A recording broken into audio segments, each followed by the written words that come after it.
What is up, guys? Any Tier Guild Forever going to be reviewing Fate Stay Night episodes 16, 17, and 18. I mean, I had my suspicions that Shiro was in fact Archer. Based on what they showed me, it was pretty freaking obvious. It was just hard to make a connection. But based on these episodes, it's kind of self-explanatory. Archer is Shiro from the future. Rin said it herself. Heroic spirits are not just summoned from people from the past.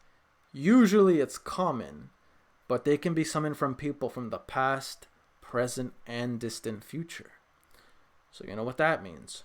Archer is Emiya Shiro's future self. You know what that means, right? It means our boy Shiro did accomplish becoming a hero of justice. I mean, what more can you be for a hero of justice when you legitimately come up as a heroic, you become chosen as a heroic spirit? This guy is... And honestly, when I saw his little reality marble or whatever you call it, and then the way he used his attacks, low key, he reminded me a lot like Gilgamesh. Funny how that works when they're both Archer class. So I find it weird too.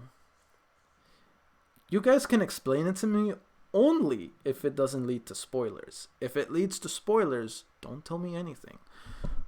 But in the room, when Shinji and Gilgamesh decide to come in. By the way, Shinji is effing disgusting. That dude literally needs to get a life. He is too obsessed over, like, how can I say this? You know those kind of people, right? That want something so bad, but they can never get it. So they do any kind of heinous or, dumb tactic to get what they want. It just makes them look desperate, man. Shinji, you are coming off as one desperate little boy. Calling you a man would be an insult to men. You're not a man. You're not even a grown-up. You're a boy. Yes, I know he's in high school, but like, bro, get over yourself. Clearly, you have other thoughts that chase after you. Take them and be happy. But no, this guy literally is spoiled. He's probably had almost everything handed to him. Food, money, women, but just not this one. The fact that this woman constantly gets away from him bothers the shit out of him. You see those kind of guys? They're the kind of guys that are the worst kind. The ones that get everything handed to them. The ones that feel self-entitled. Honestly, thinking about it realistically, Shinji and Gilgamesh are the perfect match for each other. They are perfect. Shinji is the perfect master for Gilgamesh, and Gilgamesh is the perfect servant for Shinji. I know what you're thinking. Some people, I'm sure you guys can't know where I'm leading at, but I'll just explain. Reasons why. Shinji is a self-entitled brat. Gilgamesh is a self-entitled, godly brat. These two are like two peas in a pot. There can be no other perfect master for someone as self-entitled, ass-kissing, stick up the anus mother effer mindset like Gilgamesh than Shinji. Shinji and Gilgamesh, you might as well ship it. Because I can't think of any other two scumbags that fit perfectly together. But yeah. So, back to the matter at hand. Shinji, my boy, grow a pair and accept the fact that Tosaka does not want your bitch ass. Okay? Show some like you have a pair, move on. Honestly, I'm just saying, this is honestly real for all you men out there too. Okay? If a girl says no, then a girl says no. Okay? If it bothers you so much that she said no, how about you show her that you're better than that? Show that it doesn't get to you. Show that you don't care. But the more you care, the more power you give to them. Aight? So, with that being said, stop being a little bitch, Shinji. Grow a pair. Move on. And stop stalking. Jesus Christ. My God, Shinji. Never seen... I'm pretty sure I've seen other pathetic male characters in anime, but whew, this one. Anyway, now that I've done trying to counsel the uncounsable, I feel like that's not even a word, but whatever. So, next. Back to the Shiro and Archer situation.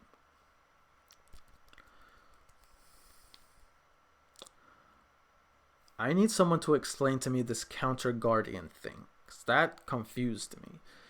And honestly, the whole thing that they explained about Archer having to go through a past, like Archer, like the Archer that we see here that's being a little shit, is literally the cultivation of everything that's happened to Shiro in his life. He is, I guess what you can say, the finished product of Shiro. Archer is the end game of Shiro. Archer is literally Shiro's whole life. Now, I understand that because of the life, whatever life he led. Now, if someone can explain to me exactly more of it in details, but without giving spoilers, that'd be great. Because his past is kind of on the iffy for me. I kind of get the general idea, but I would appreciate more fine-tuning details, you know what I mean? Just to put the cherry on top on his book, so I can say, okay, I see where this, I see what he kind of went through. I kind of have an idea, but I'm not entirely convinced yet. So, either way, Archer or Shiro or future Shiro is he's still an asshole. Like, he developed this asshole mentality through living out his life. This is like, I guess you can say, this is like the product of a wise douchebag. And I find it funny that out of all the people Rin summoned as her servant, she summoned future Shiro. And they're kind of being a thing. So, can you say Rin summoned her future boyfriend? That's some crazy Twilight shit. I gotta say. Twilight.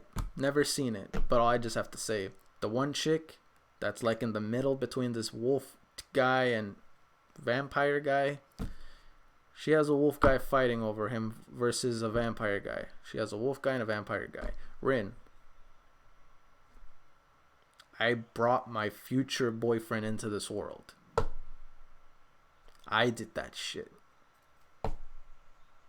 Okay, Rin. You win. You win, girl. But apparently you like the douchebags. Because clearly this is a douchebag. Even though she's complaining. Low-key, I bet she's not. Anyway. Rin. I am convinced. I am absolutely convinced that Rin, low-key, is thirsty for Shiro. Because she probably... You know what I think? When she was putting that incantation together, she probably had like a thought or two about Shiro that went through her head. And then boom, that messed with the incantation and bam, you got future Shiro. And she's complaining like, why did you come in? Archer, or future Shiro. Because you thought of me during the incantation.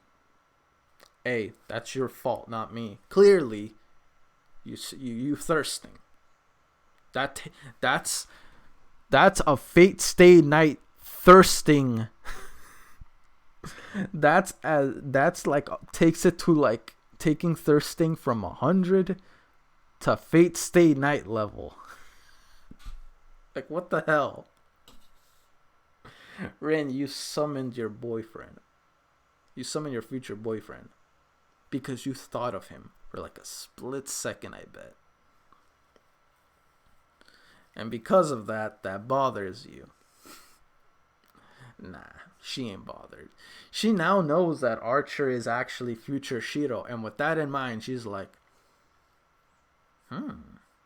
I bet you anything that crossed her mind at least once or twice. I bet you anything. But anyway, all I gotta say is, disregarding all that, because we're not having a conversation about that. We already know how it's gonna lead, and I ain't a part of that. I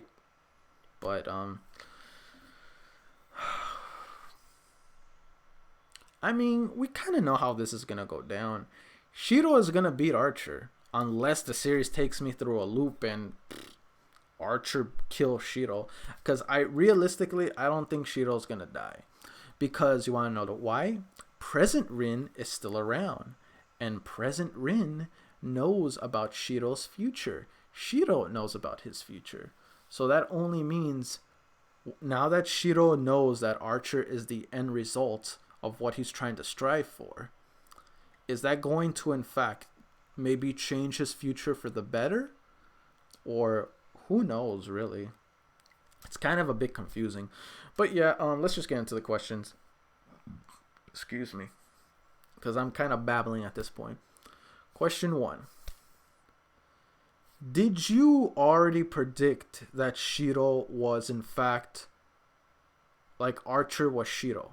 And if you did, when did you knew, and what gave it away? Let me know in the comment section below for question 1. Question 2.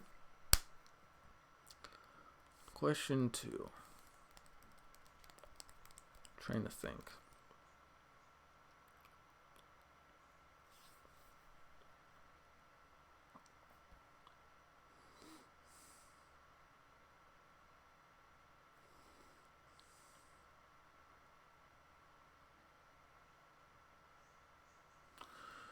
think.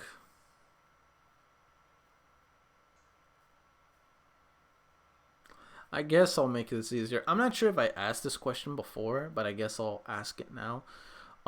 In your opinion, out of all the noble phantasms we have in Fate Stay Night, how would you order each noble phantasm from least to greatest? No, from the least lowest number on top to the highest number on the bottom.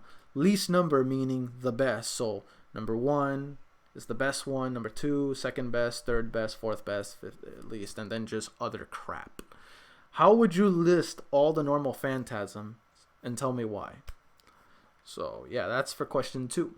Anyway, guys, that's it for me. Don't forget to like, comment, sub if you haven't already. It really motivates me to put more content out there for you guys as my guildmates, and I'll see you guys all in the next video. Peace.